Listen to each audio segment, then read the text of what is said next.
thing you're not supposed to say. Like, I love you, but I love me more. I don't deserve this. I really do not deserve this. I deserve somebody who gives a shit. I'm not spending one more second of this life. I'm never gonna let anyone. You text me when you have time. I text you as soon as I see your message. That's the difference between us. For me, it's not just about replying.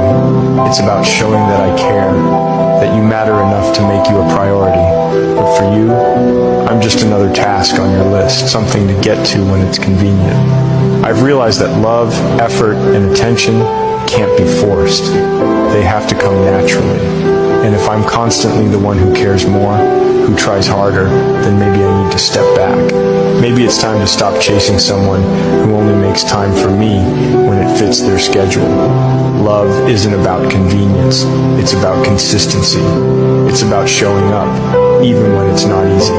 I deserve someone who values me the way I value them. Someone who doesn't make me feel like I'm always waiting, always second-guessing my worth. So if you only text me when you have time, maybe it's time I stop replying. Franchement, je comprends pas comment certaines personnes peuvent dormir tranquilles en sachant qu'elles ont détruit quelqu'un émotionnellement.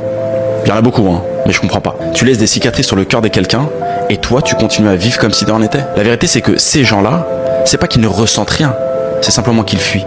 Ils fuient leur propre responsabilité, ils fuient leur propre culpabilité, parce qu'au fond, ça demande énormément de courage de se regarder en face et de voir que tu fais du mal à quelqu'un. Mais ça, ils sont pas capables de le faire. Du siècle, c'est la non-communication. Il faut parler. Il faut pas avoir peur d'entendre des choses.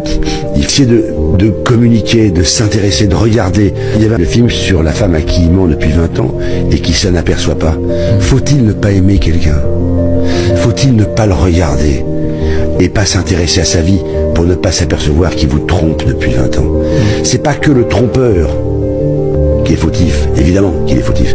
Mais quand ça dure une éternité, ça veut dire qu'en fait, on ne veut pas voir, c'est le déni, on ne veut pas regarder ce qui se passe.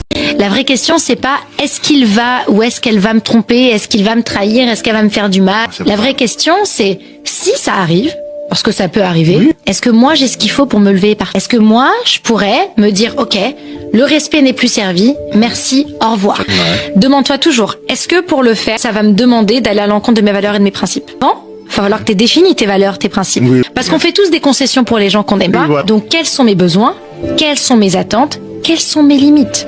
C'est à quel moment tu te fixes tout ça, quoi? Non, tu le fais avant d'entretenir des relations avec les autres. Mais tu peux le faire à n'importe quel moment. Tu prends une feuille et un stylo. Ok. Tu listes. Ok. Quels sont mes besoins? C'est pas ce que je veux, hein. C'est ce dont je ne peux pas me passer. On définit ses besoins, ses attentes et ses limites. C'est la première chose que je dis. Savoir dire non est un super pouvoir. Et je vais aller encore plus loin. Faut que tu saches que les gens te respecteront pour savoir dire non.